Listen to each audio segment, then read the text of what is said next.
शांति। आज है 22 जून 2024 की साकार मुरली। मीठे बच्चे, यहाँ तुम्हें बदलने के लिए आए हो। तुम्हें आसुरी गुणों को बदल दैवी गुण धारण करने हैं। ये देवता बनने की पढ़ाई है। प्रश्न है, तुम बच्चे कौन सी पढ़ाई बाप से पढ़ते हो? दूसरा कोई पढ़ा नहीं सकता। मनुष्य से देवता बनने की पढ़ाई, अपवित्र से पवित्र बनकर नई दुनिया में जाने की पढ़ाई एक बाप के सिवाय और कोई पढ़ा नहीं सकता। बाप ही सहज ज्ञान और राजयोग की पढ़ाई द्वारा पवित्र प्रवृत्ति मार्ग स्थापन करते हैं। ओम शांति। बाप बैठकर बच्चों को समझाते हैं कि बेहद का बाप आकर पढ़ाते हैं। बच्चे जानते हैं हम नई दुनिया सतयुग के लिए पढ़ रहे हैं। ऐसी पढ़ाई कहाँ मिल नहीं सकती है। अभी बाप ने आकर जगाया है। बाप कहते हैं अभी ये पुरानी दुनिया बदलनी है। अभी मैं तुमको नई दुनिया के लिए पढ़ाता हूँ, तुम्हारा टीचर हूँ। इस समय आसुरी गुणों को बदल दैवी गुण धारण करने हैं। यहाँ तुम बदलने के लिए ही आए हो। कैरेक्टर की महिमा की जाती है। देवताओं के आगे जाकर कहते हैं आप ऐसे हो, हम ऐसे हैं। अब तुमको एम ऑब्जेक्ट मिली है। भविष्य के लिए बाप नई दुनिया भी स्थापन करते हैं तो तुमको पढ़ाते भी हैं, तो वहाँ तो विकार की बात होती ही नहीं है। बाप आत्माओं को पावन बनाते हैं और याद भी दिलाते हैं कि तुम देवता शरीर वाले थे। तुम्हारी आत्मा और शरीर दोनों पवित्र थे। अब फिर से बाप आकर पतित से पावन बनाते हैं। इसीलिए तुम यहाँ आए हो। बाबा ऑर्डिनेंस निकालते हैं, बच्चे काम महाशत्रु है। ये तुमको आदि मध्य अंत दुख देते हैं। अभी तुमको गृहस्थ व्यवहार में रहते हुए पावन बनना है। बाप भी कहते हैं गृहस्थ व्यवहार में रहते कमल फूल समान रहो। अपना भविष्य ऐसा बनाना है जैसे तुम पवित्र थे। अब हर एक आत्मा भिन्न नाम रूप लेकर पाठ बजाती आई। अभी तुम्हारा है अंतिम पाठ। ऐसे बहुत हैं जो ब्रह्मचारी हो, रहना पसंद करते हैं। सन्यासियों की तो बात ही अलग है।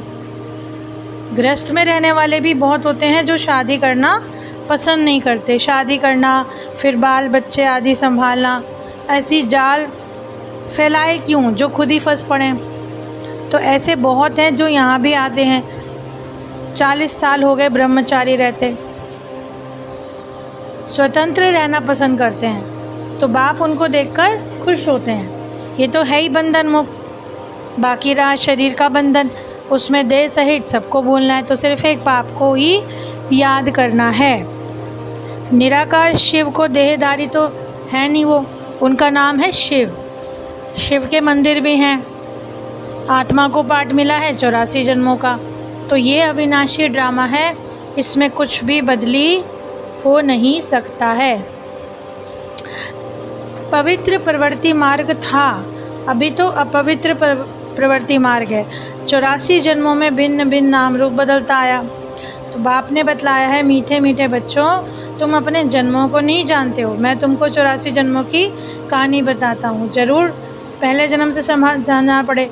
तुम पवित्र थे, अब विकारी बने हो तो देवताओं के आगे जाकर माथा टेकते हो।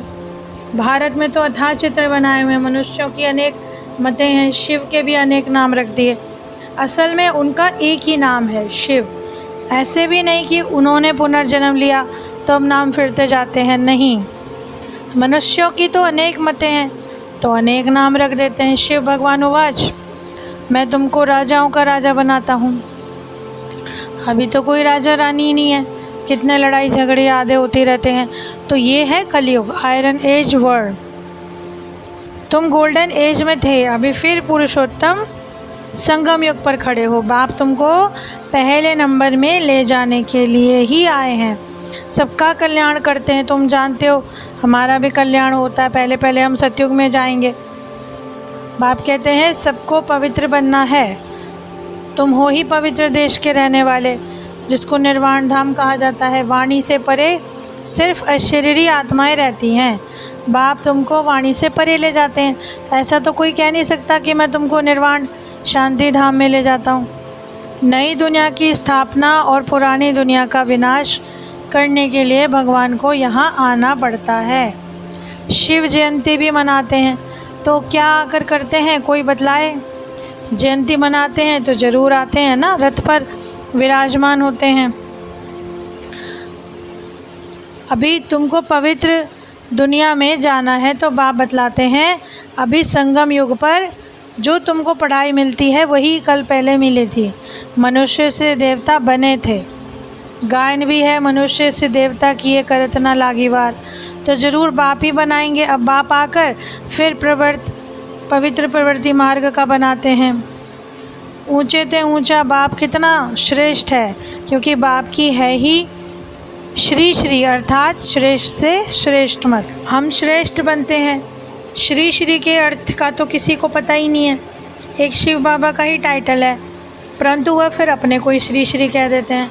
माला फेरी जाती है, माला 108 16,008 की बनाई जाती है, तो उसमें 8 आने हैं ही, 4 जोड़ी और 1 बाप। तो 8 रत्न, 9वां हूँ मैं, उनको रत्न कहते हैं और उनको ऐसा बनाने वाला बाप है। तुम बाप द्वारा पत्थर से पारस बुद्धि बनते हो। बाप बहुत ऊंचे में रहते हैं, तो तुम जानते हो हम आत्माएं भी वहाँ निवास करती हैं, जो कि है मूल वतन। सूक्ष्म वतन में तो केवल साक्षात्कार मात्र है, तो वो कोई दुनिया नहीं है। सूक्ष्म वतन या मूल वतन के लिए ये नहीं कह सकते कि वर्ड की हिस्ट्री रिपीट हो रही है। वर्ड तो एक ही है, इस वर्ड की हिस्ट्री रिपीट कहा जाता है। आत्मा का स्वधर्म शांत है, बाकी जंगल में थोड़ी शांति मिल सकती है। तुम बच्चों को सुख और शांति मिल जाती है, तो जो भी आते हैं पहले शांति धाम में जाकर सुख धाम में आएंगे। कई कहेंगे हम ज्ञान ही ना लें, पिछाड़ी में आएंगे तो बाकी इतना समय मुक्ति धाम में रहेंगे। बाप कहते हैं ये भी ड्रामा बना हुआ है, तुम्हारा भी पुरुषार्थ चल पड़ेगा, ऐसे तो चल ना सके। तुमको पुरुषार्थ तो ज़रूर करना पड़े, पुरुषार्थ बगैर थोड़ी कुछ होगा। खांसी आप ही ठीक होगी? बाबा पूछ रहे हैं कि अपने आप ठीक हो जाएगी? दवाई लेने का पुरुषार्थ करना पड़े। कोई ऐसे ड्रामा पर बैठ जाते हैं कि जो ड्रामा में होगा देखा जाएगा। ऐसा उल्टा ज्ञान बुद्धि में नहीं बिठाना है। अच्छा प्राण प्यारे बाप दादा प्रति याद प्यार, मीठे मीठे सिकिल दे बाप दादा माता पिता प्रति बच्चों का याद प्यार और गुड मॉर्निंग। रूहानी बच्चों की रूहानी बाप को नमस्ते।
धारणा के लिए मुख्य सार हैं, श्रेष्ठ राज्य स्थापन करने के लिए श्रीमत पर चलकर बाप का मददगार बनना है। जैसे देवताएं निर्विकारी हैं, ऐसे ग्रस्त में रहते निर्विकारी बनना है। पवित्र प्रवृत्ति बनानी है। ड्रामा के पॉइंट को उल्टे रूप में यूज़ नहीं करना। ड्रामा कहकर बैठ नहीं जाना, पढ़ाई पर पूरा ध्यान देना है। पुरुषार्थ से अपनी श्रेष्ठ प्रारब्ध बनानी है। वरदान है, कमल पुष्प का सिंबल बुद्धि में रखकर अपने को सैंपल समझने वाले न्यारे और प्यारे भव। प्रवृत्ति में रहने वालों का सिंबल है कमल पुष्प, तो कमल बनो और अमल करो। अगर अमल नहीं करते तो कमल नहीं बन सकते। तो कमल पुष्प का सिंबल बुद्धि में रखकर स्वयं को सैंपल बनाकर चलो। सेवा करके न्यारे और प्यारे बनो। सिर्फ प्यारे ही नहीं बनना, लेकिन न्यारे और प्यारे बनना, क्योंकि प्यार कभी लगाव के रूप में भी बदल जाता है। इसलिए कोई भी सेवा करते न्यारे और प्यारे बनो। आज का स्लोगन है, स्नेह की छत्र छाया के अंदर माया आ नहीं सकती। तो बाबा ने क्या बताया, स्नेह की छत्र छाया में माया आती नहीं है। तो आज की जीवन जीने की कला में मुरली अनुसार बाबा ने हमें जो बताया है कि बच्चों, तुम्हें ये देवता बनने की पढ़ाई पढ़नी है और अपवित्र से पवित्र बनकर नई दुनिया में जाने का पुरुषार्थ करना है। जो बाप द्वारा हमें सहज ज्ञान योग राजयोग मिला है, उसके द्वारा ही हम पवित्र प्रवृत्ति मार्ग स्थापन करते हैं।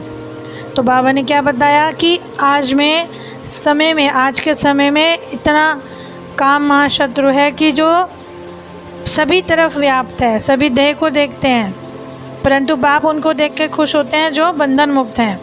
इसलिए बाबा ने समझाया, तुम तो नहीं जानते अपने जन्मों को कि तुम कैसे पवित्र देवी देवता थे, परंतु मैं तुम्हारे जन्मों को जानता हूँ, इसलिए तो तुम्हारे लिए सुखधाम स्थापन करता हूँ।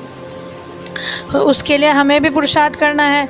ऐसा नहीं छोड़ देना कि ड्रामा में होगा तो हमें पद मिल जाएगा या हमारे नसीब में होगा तो हम अच्छे पद पे हो जाएंगे। नहीं, बाबा ने कहा ड्रामा की पॉइंट को उल्टे रूप में यूज़ नहीं करो, पढ़ाई पर पूरा ध्यान दो, पुरुषार्थ से श्रेष्ठ प्रारब्ध बनाओ और कभी भी अपने आप को न्यारा और प्यारा ही समझो, कभी भी अपनी बुद्धि को इसमें लिप्त ना रखो। और आखिरी में बाबा ने कहा, स्नेह की छत्र छाया में माया आती नहीं है। तो आज की इतनी सुंदर और ज्ञान से परिपूर्ण करने वाली मुरली के लिए बाबा का शुक्रिया। ओम शांति।